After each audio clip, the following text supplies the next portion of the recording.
Good morning बच्चों। आज हमें क्या पढ़ना है? Typing ergonomics. ये हमने कल की जो जूम क्लास होती है उसमें हमने यही पढ़ा था।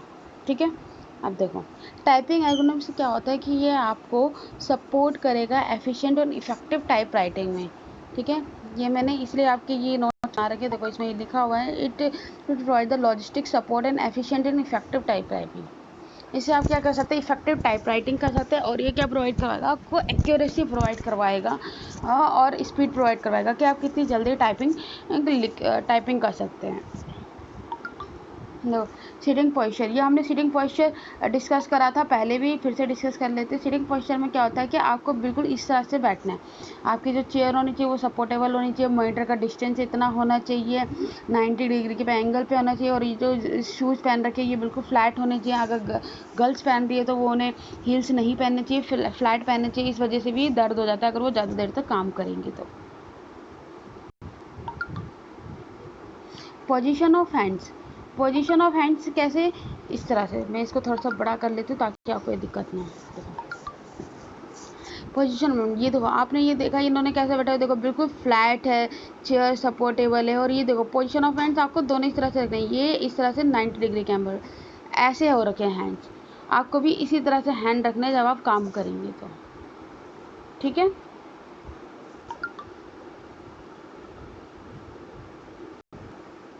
अब देखो मॉनिटर प्लेसमेंट। मॉनिटर प्लेसमेंट में क्या है बेटा? देखो आपको पता है जिस स्क्रीन पे आपका नज़र आता है वो क्या कहलाता है? आपका मॉनिटर कहलाता है। ठीक है, मॉनिटर को क्या करना है? ये जो आप मॉनिटर से मॉनिटर यहाँ पर रखा हुआ है और आप यहाँ पर बैठेंगे, कोई भी पर्सन यहाँ पर है तो उसके बीच में कितना डिस्टेंस होना चाहिए? 60 to 65 सेंटीमीटर का। ये ध्यान रखना। जैसे कि आप इस वाली पिक्चर में देख सकते हैं, ये जो पर्सन बैठा हुआ है इसके बीच में ये जो डिस्टेंस है ये वाला, ये कितना होना चाहिए? 60 to 65 सेंटीमीटर का। बेटा ये ध्यान रखना, ये पेपर में आता है कभी कभी क्वेश्चन। अब बस ये ध्यान रखना कि उन्होंने सेंटीमीटर में दे रखा है या मीटर में दे रखा है। ठीक है, आई होप ये क्लियर हो गया होगा। मॉनिटर प्लेसमेंट देखो, mouse and keyboard placement. Mouse and keyboard placement में क्या होता है कि आपको जो जिस चेयर पे आपने, अगर आपकी टेबल सब बड़ी है तो ये सारी चीज़ें जो इक्विपमेंट है माउस एंड कीबोर्ड उसी टेबल पे आ जाएंगे। नहीं तो अगर टेबल छोटी है तो आपको क्या करना होगा कि दूसरी टेबल पे आप माउस एंड कीबोर्ड रखेंगे। ठीक है, और माउस एंड कीबोर्ड का जो डिस्टेंस होगा वो आपको कितना रखना है? आपको 20 सेंटीमीटर रखना है। जैसे कि जी इतने हम बात करते हैं, ये जो आप सभी को दिख रहा होगा ये वाला, इसमें जो है ये देखो ये माउस है। ठीक है, माउस और कीबोर्ड मॉनिटर के बीच में कितना डिस्टेंस है? 20 सेंटीमीटर का। ठीक है, आपको इतना ही डिस्टेंस आपको रखना होगा।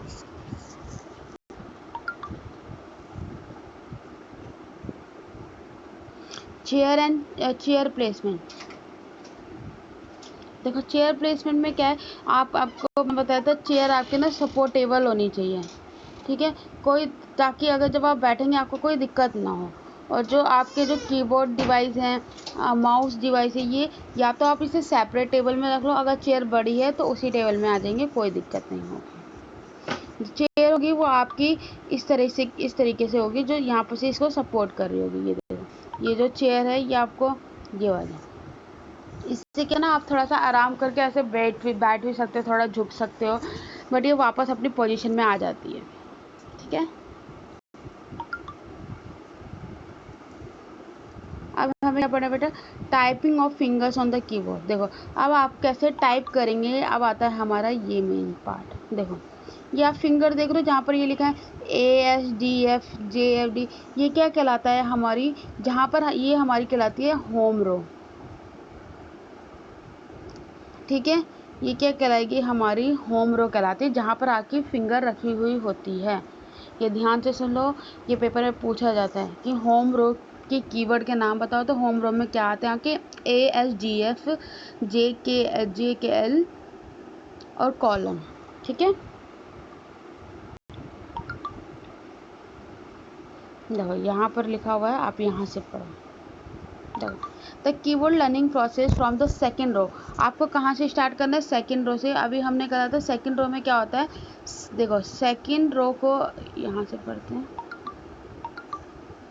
सेकेंड रो को क्या कहते हैं हम?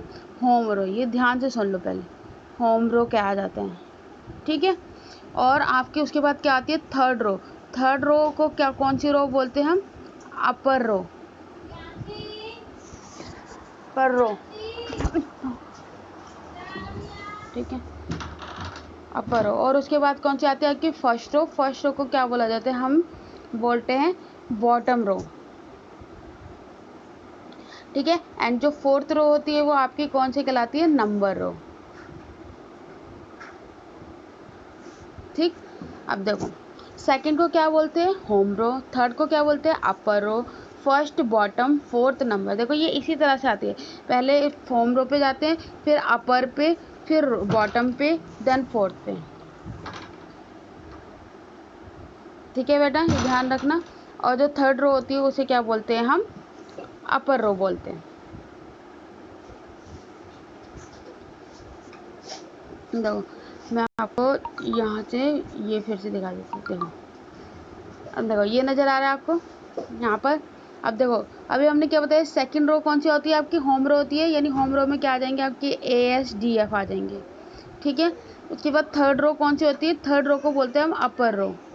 ये वाली रो जहाँ पर टैब लिखा है ना वो, तो ये कौन सी रो हो जाएगी हमारी? अपर रो हो जाएगी, ठीक है। और जो फर्स्ट रो कौन सी होगी? बॉटम रो होगी, ये वाली जहाँ पर आपको ये नीचे दिख नहीं रहा कुछ VVN ये वाले पार्ट दिख रहे हैं, ये वाली कौन सी हो जाएगी? Bottom row. और जो फोर रो होती है वो होती है नंबर रो, जो मैंने आपको यहाँ पर नहीं बताया था, अभी आपका नेक्स्ट उसमें आ जाएगा नंबर रो, उसमें बताती हूँ कौन सी होती है। ये समझ में आ गया बेटा? ये ध्यान से पढ़ लो, ये क्वेश्चन पेपर में ज़रूर आता है कि कौन सी रो को कौन सी रो कहा जाता है। सेकंड को होम रो कहा जाता है, थर्ड को अपर रो कहा जाता है, फर्स्ट को बॉटम रो कहा जाता है, फोर्थ को नंबर रो कहा जाता है।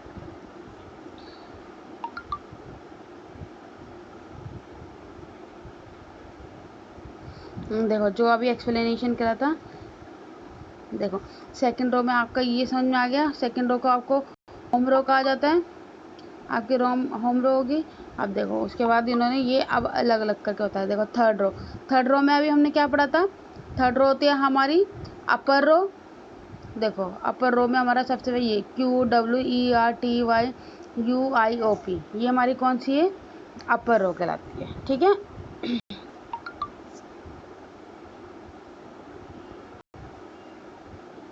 अपर रो बाद हमने कौन सी रो पढ़ी थी? फर्स्ट रो पढ़ी थी। फर्स्ट रो कौन सी होती है? बॉटम रो होती है। और इसमें क्या आता है? ZXCVVM कॉमा फुल स्टॉप, ये सारे किसके अंदर पार्ट आते हैं? हमारी बॉटम रो के अंदर आते हैं, ठीक है। देखो हाँ, जो मैंने आपको बताया था ना, नंबर फोर्थ रो कौन सी होती है? नंबर जो आपके राइट साइड में होती है कीबोर्ड के, वो कौन सी कहलाती है? नंबर रो, ठीक है। इसके अंदर क्या होता है? 1 2 3 4 5 6 राइट साइड में होते हैं, ठीक है। और इसमें आप 4 फिंगर के साथ, इंडेक्स फिंगर के साथ ही सारा काम कर लेते हैं आराम से। इसमें दोनों हाथों की जरूरत नहीं पड़ती है नंबर वाले यूज़ करने में। देखो अब आपको क्या करना है? Successful keyboard tips. Successful keyboard tips में क्या होता है? थोड़ा सा इसे बड़ा कर लेते हैं।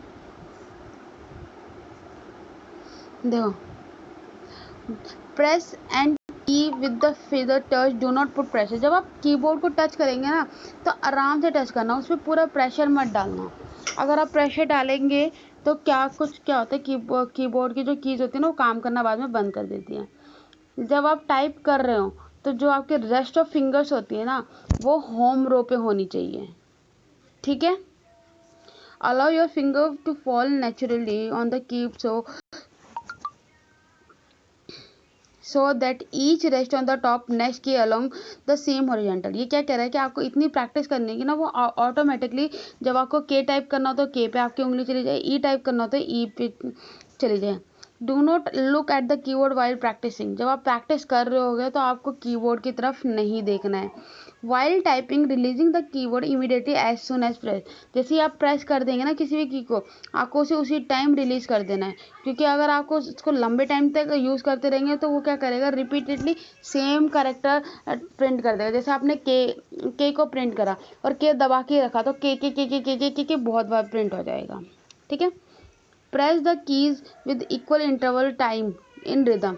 इक्वल टाइम मतलब थोड़े थोड़े टाइम के लिए, बस एक बार प्रेस कर दिया फिर छोड़ दो, ठीक है। Press the key only with the finger allotted for them. आपको की उसी फिंगर से प्रिंट करनी है जिस फिंगर को आपको बता रखा है कि इस फिंगर से ये वाली की प्रेस होगी। Do not take any mental stress while typing. Mental stress नहीं लेना है। सिक्योर टाइपिंग एर्गोनॉमिक्स लेनी है।